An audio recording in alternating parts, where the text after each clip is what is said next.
Hi everyone, welcome to 5 Code Shakespeare Hamlet Theme Analysis. In this series we look at a total of 14 different themes, and in this one we'll look at thought versus action. 5 reasons to explain why Hamlet can't make up his mind. What I do in each video is first identify important aspects of each theme and apply them to the play, and then we dig deeply into the text and pull out several quotes to prove the connection. If you find these videos useful, please like and subscribe, and if you make a donation you get a complete set of the PDFs I use in this series. See the description for details. There's lots of evidence in the play to suggest that Hamlet is a highly sensitive person. That's actually a thing, by the way. It's a clinical thing. You can look it up. You can Google it, and you'll see a definition of it. He has a sensitive nature, and that sensitive nature makes it difficult for him to kill somebody, which is a good thing, which is a bad thing. If you're an avenger, it's a bad thing. If you're a good human being, it's a good thing, do you see? So Hamlet is naturally high in negative emotion, neuroticism. I think that's true. He's what we would call an emo, I suppose, casually today. He's the original emo. That's how he's depicted in a lot of literature and movies. This sensitivity makes it difficult for him to cross a blood threshold to commit murder, however justified the murder is. It's not nothing.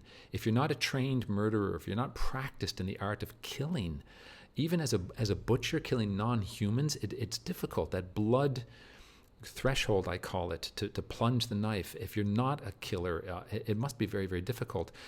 If you've read Lord of the Flies, and you should if you haven't, we see an example of this in Jack. Jack turns out to be the tyrant, and he enjoys killing in the end. But before he crosses that threshold and plunges the knife, he has a hard time doing it. You remember, this is my favorite scene in the whole book. Jack, the brutal, who evolves into the brutal killer, can't kill the pig. He can't stick the knife in the pig. He can't stick the stick in the pig. And he defends himself here. He says, I was choosing a place. He says, I'll do it next time. I was just waiting for a moment to decide where to stab the pig. Now, doesn't that sound like Hamlet? It's exactly like Hamlet. And then the boys say, dude, we're hungry. Why didn't you kill the pig? And then there's no answer, because the answer is this unconscious knowing that you're crossing a line once you do that. Golding, brilliant William Golding, says they knew very well why he hadn't stuck the pig, because of the enormity of the knife descending and cutting into living flesh, because of the unbearable blood. That's a line that we cross, that blood threshold between civilized behavior and less civilized behavior. We need food to eat, so I'm not saying that killing animals is necessarily a bad thing, although a lot of people do believe that that's the case. But as part of our human nature, we do have those two sides, and if you live solely in one side, it's hard to cross over to the other side, do you see? So here he says, now might I do it, Pat? And then he can't do it. He pulls back, I think, partly for the same reason. He's a sensitive guy, like Jack is still sensitive and civilized at this moment, and he can't do it. So here's some more evidence that he is actually a sensitive guy, not necessarily the blood threshold, but to prove that he's sensitive. When he does kill Claudius, and he kills him at a distance, which we're going to talk about next, he kills him at a distance, so he doesn't have to plunge the knife because he can't see his victim, do you see? When he does kill Polonius and he's pulling the body away, he cries. He weeps for what is done. Now, Claudius wouldn't cry, kills his brother, doesn't cry. Someone like Laertes maybe wouldn't cry. We don't know enough about Laertes to come to that conclusion.